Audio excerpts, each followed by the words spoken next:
الشيطان الرجيم بسم الله الرحمن الرحيم لقد كان لكم في رسول الله أسوة حسنة لمن كان يرجو الله واليوم الآخر وذكر الله كثيرا صدق الله العظيم وصدق رسوله النبي الكريم ونحن على ذلك لمن الشاهدين والشاكرين والحمد لله رب العالمين. عزیزان محترم، میرے دوستوں، ساتھیوں، بزرگوں،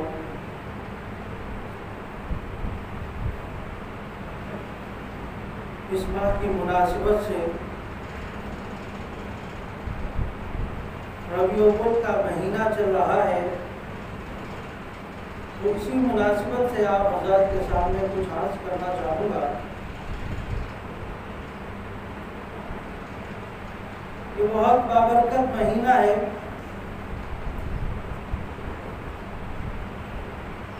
اس مہینے میں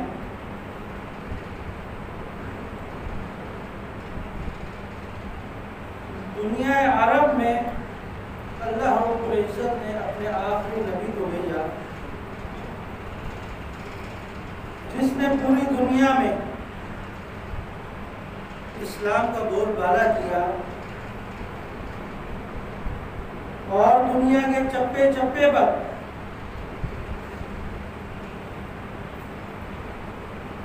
اسلامی تعلیمات کو روشن کروایا،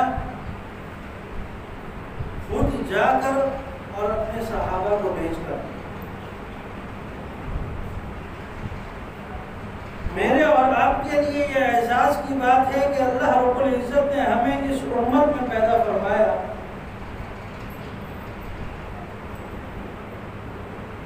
اور ایسی امت جو اللہ رب العزت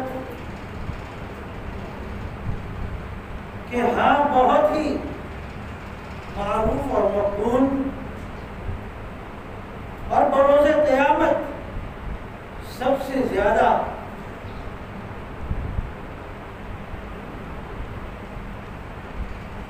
عزت، اکرام اور تحفے تحائف کی صورت میں بخشی جائے گی۔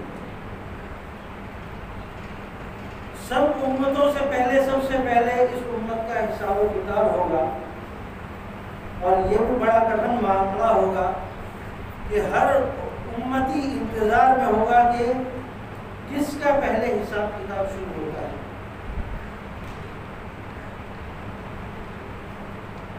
اور نبی اکرم صلی اللہ علیہ وسلم سب سے پہلے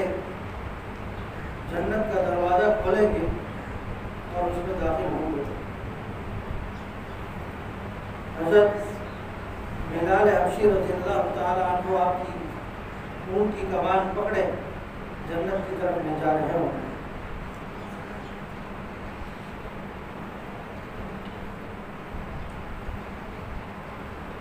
آج اس موضوع کو چھیڑنے کا مقصد یہ ہے تاکہ ہمیں پتہ چلے کہ ہم دنیا میں کس لیے آئے ہیں، اور نبی اکرم صلی اللہ علیہ وسلم کی چاہت ہم سے کیا تھی۔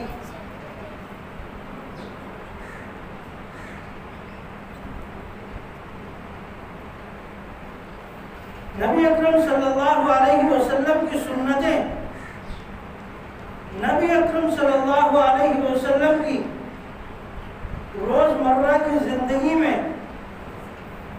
جن چیزوں کا وہ اہتمام کیا کرتے تھے، جن اعمال کا اہتمام کیا کرتے تھے، ان کو ہم نے اپنانا ہے، اور اس کے لیے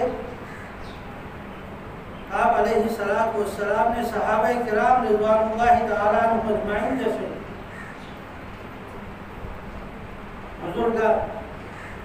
بزرگان دین اور ہر جہاد میں سر فہرست رہنے والے صحابہ کرام کی ایک جماعت تیار کی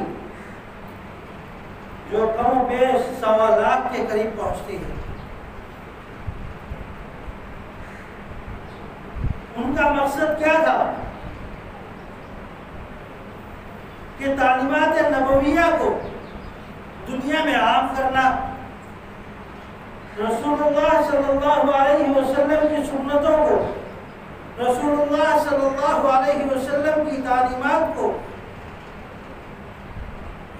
ایک ایک امتی تک من وعن اسی طریقے سے پہنچانا۔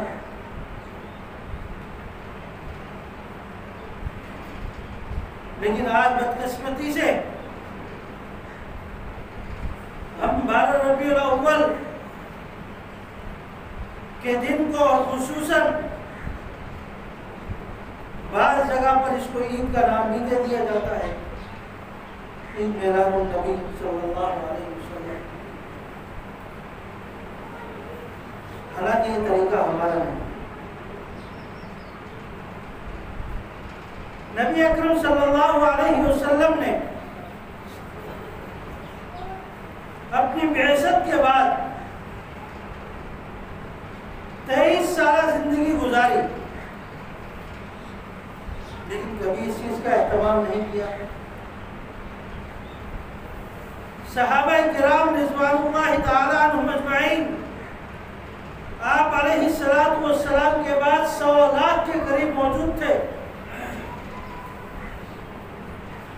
لیکن کسی صحابی نے یہ عمل نہیں کیا۔ کئی زمانے گزر گئے آپ کے بعد، لیکن اس کا اہتمام نہ ہوا۔ یہ چند صدیوں سے یہ عمل بڑھتے بڑھتے اتنا جا رہا ہے کہ یہ ایک فتنہ بنتا جا رہا ہے۔ ابتدا تو بہت اچھی ہوتی ہے، جیسے ایک مثال آپ کے سامنے رکھ دوں، کرسمس کی ابتدا، یہ ابتدا تھی حضرت عیسیٰ علیہ السلام کی پیدائش سے۔ عیسائیوں نے کہا کہ ان کے جو پادری ہوتے ہیں انہوں نے کہا کہ ہم اس دن تھوڑا اہتمام کریں گے تاکہ ہمارے لوگوں کو حضرت عیسیٰ علیہ السلام کی تعلیمات کا پتہ چلے۔ ہم اپنی اپنی عبادت گاہوں میں اپنے لوگوں کو بلائیں گے اور اس میں بیان کی ترتیب رکھیں گے اور کچھ ان کے اوصاف وغیرہ کا ذکر کیا جائے گا۔ اس طریقے سے ایک کرسمس کی ابتدا ہوئی۔ حالانکہ یہ ابتدا کوئی غلط نہ تھی، بالکل صحیح تھی اور ہونی بھی چاہیے۔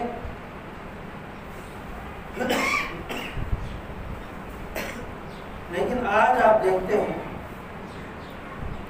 کرسمس کے دنوں میں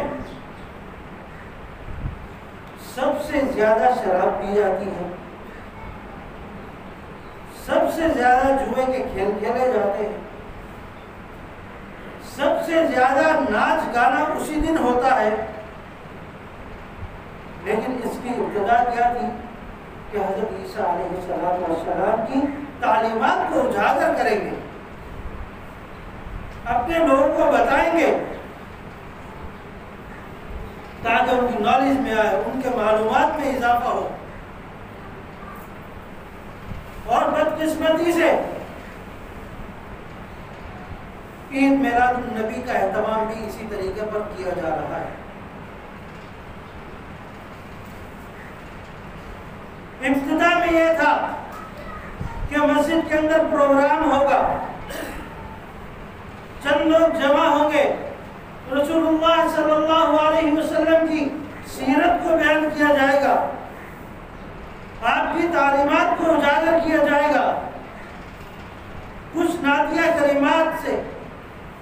گلدستہ نعت پیش کیا جائے گا، اور آخر میں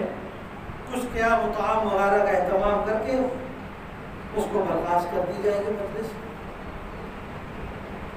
لیکن آہستہ آہستہ یہ ایک فتنہ بنتا جا رہا ہے میرے عزیزوں۔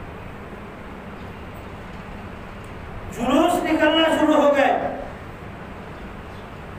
باقاعدہ نئے سے نئے کپڑے بنوائے جا رہے ہیں،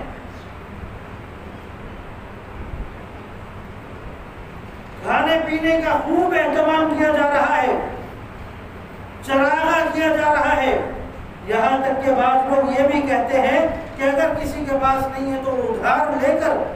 اپنے گھر میں چراغا ضرور کرے، اور اس کو باعث ثواب اور اجر سمجھا جاتا ہے۔ اور یقیناً یہ سب رسول اللہ صلی اللہ علیہ وسلم کی محبت میں کیا جا رہا ہے، آپ کے عشق میں کیا جا رہا ہے۔ لیکن افسوس یہ ہے کہ یہ عشق، یہ محبت ہمیں صحابہ نے نہیں بتائی۔ اگر رسول اللہ صلی اللہ علیہ وسلم سے سب سے زیادہ محبت کرنے والے دنیا میں اگر دیکھنا چاہتے ہو تو سب سے پہلے صحابہ کرام ہیں، جنہوں نے رسول اللہ صلی اللہ علیہ وسلم کی ایک سانس پر اپنی جان لٹا دی، ایک حکم پر اپنے پورے گھر کو قربان کر دیا ہے، ایک حکم پر اپنی پوری زندگی لگا دی ہے۔ اگر یہ عمل ہمارے صحابہ نے نہیں کیا تو میرے عزیزوں یہ فتنہ تو ہو سکتا ہے، یہ عبادت نہیں، یہ آپ کو دوزخ کے قریب تو لے جا سکتا ہے، جنت نہیں پہنچائے گا۔ یہ وہ اعمال ہیں جن کو ہم عبادت سمجھ کر کرتے ہیں، لیکن وہ ہمیں جہنم کے قریب لے جا رہے ہیں۔ آج اتنے بڑے بڑے فتنے ہو چکے ہیں کہ باقاعدہ کیک کاٹا جا رہا ہے، مدینہ بنا کر کیک کاٹ دیا جاتا ہے، رسول اللہ صلی اللہ علیہ وسلم کا نام لکھ کر کیک بنایا جاتا ہے اور اسی پر چھریاں چلائی جاتی ہیں، اور کہا یہ جاتا ہے کہ عشق مصطفیٰ میں ہو رہا ہے۔ میں نے کہا جس طرح حضرت عیسیٰ علیہ السلام کی امت کے لوگوں نے کرسمس کی ابتدا کر کے اپنے اندر فتنہ فساد اور اپنے کو دوزخ کے قریب لے گئے، اسی طرح آج ہمارے ہاں بھی یہ چیز شروع ہو چکی ہے اور یہ بڑھتا جا رہا ہے۔ رسول اللہ صلی اللہ علیہ وسلم کی تعلیمات تھی کہ آپ اتباع سنت میں آ جاتے، کہ آپ اپنی زندگی کو رسول اللہ صلی اللہ علیہ وسلم کی تعلیمات میں گزارتے، آپ کے بتائے ہوئے فرامین کے مطابق اپنی زندگی کو گزارتے۔ کامیابی اور کامرانی یہ تھی۔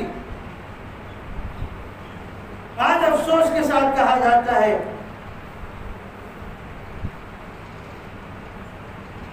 کہ سب کچھ کر لے گا، چراغا بھی کر لے گا، جلوس بھی نکال لے گا، کیک بھی کاٹ لے گا، لیکن مسجد میں آنے کی توفیق نہیں ہوتی، دیگے بھی چڑھا دے گا، نماز کی پابندی نہیں ہوتی۔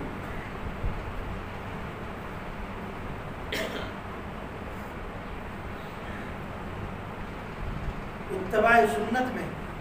اصل اتباع سنت ہے، ہماری 24 گھنٹے کی زندگی رسول اللہ صلی اللہ علیہ وسلم کی تعلیمات کے مطابق ہو جائے، آپ کی سنتوں کے مطابق ہو جائے۔ شیخ الاسلام حضرت مولانا مفتی تقی عثمانی صاحب اپنے شیخ سے سنا ہوا واقعہ سناتے ہیں۔ شیخ احمد سرہندی رحمۃ اللہ علیہ، جن کو مجدد الف ثانی کہا جاتا ہے،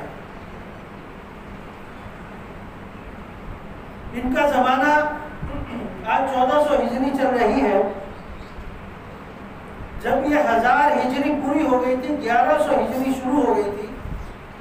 تو اس وقت کے یہ بزرگ ہیں۔ ان کے بارے میں ان کے شیخ فرماتے ہیں کہ ان کا واقعہ میری نظر سے گزرا ہے کہ وہ ظاہری علوم جیسے فقہ، سیرت اور دیگر ہمارے علوم جو ہیں، ان میں مہارت تامہ حاصل تھی ان کو، یعنی ظاہری علوم ان میں خوب مہارت انہوں نے حاصل کی، اور اس کے بعد پھر باطنی علوم، تصوف، ریاضت، چلہ وغیرہ جو کاٹے جاتے ہیں اللہ رب العزت کا قرب حاصل کرنے کے لیے، تو ان علوم کو بھی انہوں نے سیکھنا شروع کیا، اور وہ کہتے ہیں کہ میں ان علوم میں اتنا آگے بڑھ گیا تھا، اتنا زیادہ آگے بڑھ گیا تھا کہ اگر میں اپنے قصے کہانیاں تمہیں سناؤں تو تم لوگ شاید مجھے مجنون اور بے وقوف کہنے لگو۔ جب آدمی تصوف کے میدان میں اللہ کا قرب حاصل کرتے ہوئے اوپر پہنچتا ہے تو اس پر کئی کرامات کا ظہور بھی ہوتا ہے، اور یہ آج کے دور میں بھی کئی اللہ رب العزت کے خاص بندوں کو اللہ نے یہ عطا کیا ہے جب وہ محنت کرتے ہیں، تو وہ کہتے ہیں میں قرب میں اور اس ریاضت میں اتنا آگے بڑھ گیا تھا، اگر میں وہ واقعات آپ کو سناؤں تو شاید آپ کو یقین نہ ہو۔ ان کی خاصیت یہ تھی کہ اس وقت اکبر بادشاہ کا زمانہ تھا، اور اکبر بادشاہ نے دین کے اندر اتنی تبدیلیاں کی تھی کہ اس کا کہنا تھا کہ جیسے ہی یہ دوسری صدی شروع ہوگی، 11ویں ہجری شروع ہوگی،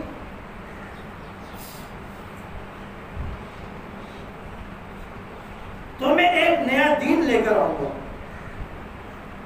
اس کی جدت کے اندر ایک نیا دین پیش کروں گا۔ تو یہ شیخ سرہندی رحمۃ اللہ علیہ اس کے مقابل کھڑے ہوئے تھے، اور اللہ رب العزت کے اس دین کی حفاظت کے طور پر اپنے آپ کو مجاہد کے طور پر پیش کیا۔ تو یہ ان کا بہت بڑا کارنامہ تھا اللہ رب العزت کے قرب حاصل کرنے کا، کہ انہوں نے ایک بادشاہ کے خلاف اپنے آپ کو کھڑا کر دیا۔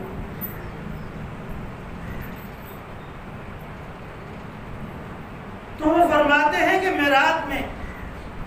بلکہ بیداری کی حالت میں، رات میں بیداری کی حالت میں رسول اللہ صلی اللہ علیہ وسلم میرے پاس آتے ہیں اور مجھے جبہ پہنا کر جاتے ہیں۔ یہ کچھ باتیں اللہ رب العزت کی اور رسول اللہ صلی اللہ علیہ وسلم کی کرامات کی صورت میں، اپنے نیک بندوں کی کرامات کی صورت میں اللہ رب العزت رسول اللہ صلی اللہ علیہ وسلم کی زیارت کروا دیتے ہیں۔ بعض کو خواب میں ہوتا ہے، بعض کو بیداری کی حالت میں بھی ہو جاتا ہے۔ تو وہ بیداری کی حالت میں رسول اللہ صلی اللہ علیہ وسلم تشریف لاتے ہیں اور جبہ پہنا کر جاتے ہیں۔ شیخ سرہندی رحمۃ اللہ علیہ فرماتے ہیں اس کے اندر میرا کوئی کمال نہیں تھا۔ اگر میں یہ کہوں کہ میں ریاضت یا میں علوم باطنی جو ہوتے ہیں تصوف کے، اس کے اندر مجھے بہت مہارت تھی تو یہ بات بھی نہیں، صرف میرے اندر یہ چیز تھی، میں اتباع سنت پر عمل کرتا تھا، رسول اللہ صلی اللہ علیہ وسلم کی سنتوں پر عمل کرتا تھا، اور میرا عقیدہ یہ تھا کہ اتباع سنت پر زندگی گزارنی ہے، زندگی گزار رہا ہوں، زندگی گزاروں گا، اور ہمیشہ آنے والے لوگوں کو اس کی تلقین کرتا رہوں گا۔ بس اس بات پر اللہ رب العزت نے مجھے رسول اللہ صلی اللہ علیہ وسلم کی زیارت کرایا۔ اتباع سنت کے وقت جب آپ کی سنت پر عمل کر رہے ہیں، یحببکم اللہ، تو اللہ تعالیٰ آپ کو بہت پسند فرماتا ہے۔ بہت معمولی سنتیں ہیں، آپ مسجد کے اندر داخل ہو رہے ہیں، سیدھا پاؤں اندر داخل کریں، مسجد سے باہر جا رہے ہیں الٹا پاؤں نکالیں، بیت الخلاء میں داخل ہو رہے ہیں پہلے الٹا پاؤں داخل کریں، بیت الخلاء سے باہر نکل رہے ہیں پہلے سیدھا پاؤں داخل کریں۔ یحببکم اللہ، صرف یہ عمل کرنے کی وجہ سے آپ اللہ کے پسندیدہ بندوں میں شامل ہیں۔ کھانا کھائیں سیدھے ہاتھ سے کھائیں، 3 انگلیوں سے کھائیں، اپنے سامنے سے کھائیں، پوری پلیٹ میں ہاتھ نہ گھمائیں۔ یہی چیزیں ہیں اللہ کا قرب حاصل کرنے کے لیے۔ جن چیزوں کی رسول اللہ صلی اللہ علیہ وسلم نے ہمیں ہدایت کی کہ ان چیزوں پر عمل کر لو تم میرے قریبی بن جاؤ گے۔ میں نے شیخ سرہندی رحمۃ اللہ علیہ کا واقعہ سنایا مفتی تقی عثمانی صاحب کے واسطے سے۔ تو یہ بزرگان دین کے واقعات ہمیں یہی بتلاتے ہیں کہ ہم نے اگر اتباع کرنی ہے تو وہ نبی اکرم صلی اللہ علیہ وسلم ہے، اور وہ ان کی اتباع انہی کے طریقے کے مطابق جیسے صحابہ کرام رضوان اللہ تعالی عنہم اجمعین نے ہمیں کر کے دکھایا، اس کے مطابق ہم نے ان پر عمل کرنا۔ باقی موجودہ دور کے اندر جو فتنے ہیں یہ آپ کو جہنم کے قریب تو لے جا سکتے ہیں لیکن جنت کے قریب نہیں۔ تو میرے عزیزوں، اپنے اعمال کو کرتے ہوئے یہ سوچ لینا، یہ سمجھ لینا کہ یہ اللہ رب العزت کے ہاں مقبول بھی ہے یا نہیں۔ اگر وہ مقبول ہے تو اس پر عمل کرنا، اگر مقبول نہیں ہے تو کسی کی شرم کو محسوس نہ کرنا، بلکہ سب سے پہلے اللہ کے حکم کو سامنے رکھ کر اس پر عمل کرتے ہوئے اپنی زندگی گزارنا۔ اللہ رب العزت توفیق عمل عطا فرمائے۔ وما علینا الا البلاغ المبین۔